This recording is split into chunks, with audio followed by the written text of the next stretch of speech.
Tatiana Suarez knows the benefits of fighting a significantly shorter opponent. "I don't know have to lift my leg so high to kick her in the face," the UFC strawweight said. On top of that, for a former world-class freestyle wrestler like Suarez, size rarely matters when the fight goes to the ground. The mat, however, is where there might be one issue for the 5'5" Suarez when she takes on 5'tall Viviane Pereira on the prelims of UFC Fight Night 120 on Saturday in Norfolk, Virginia. "Their limbs are significantly smaller," the season 23 winner of The Ultimate Fighter said. "It's weird when you go with someone who doesn't have a limb as long. It's like, okay, I want to grab this arm, but there's not much there." At least Suarez, 26, has only her opponent's arms to worry about now. Last year, it was her own. Even as the Northview High of Covina graduate and Fontana resident was gearing up for the TUF 23 final 16 months ago against Amanda Cooper, her right shoulder was barking. Tatiana Suarez battles Amanda Cooper during the Ultimate Fighter finale. Team Jedrzejczyk vs. Team Claudia, Friday, July 8, 2016, at the MGM Grand, in Las Vegas, Nevada. Photo by Hans Gutnecht. Los Angeles Daily News. After winning the UFC reality show with an impressive first-round choke submission of Cooper, Suarez, 50, said the shoulder felt fine and agreed to her second UFC fight against Juliana Lima at UFC Fight 102 last December. During camp, the aches worsened and gnawed at her.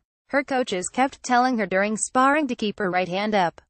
What might have looked like fundamental lapses or fatigue was actually a matter of being physically unable to lift her arm.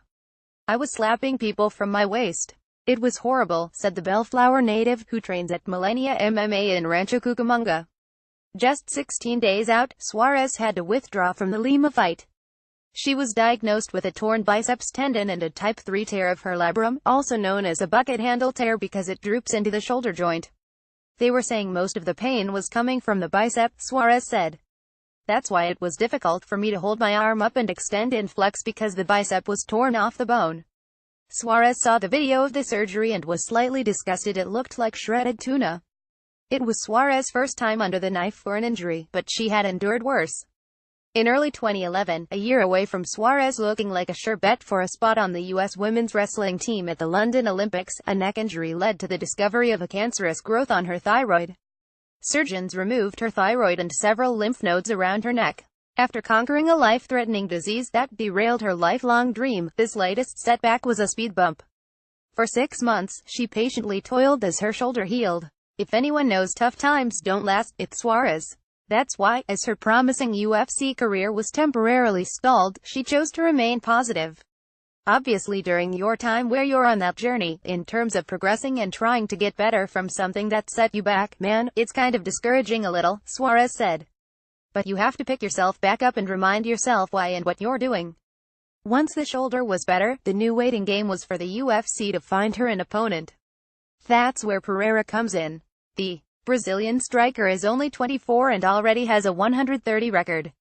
In the past 11 months, she has won both her UFC fights, a split decision over Valerie Letourneau and a unanimous decision over Jamie Moyle. "I feel like I've worked really hard this camp.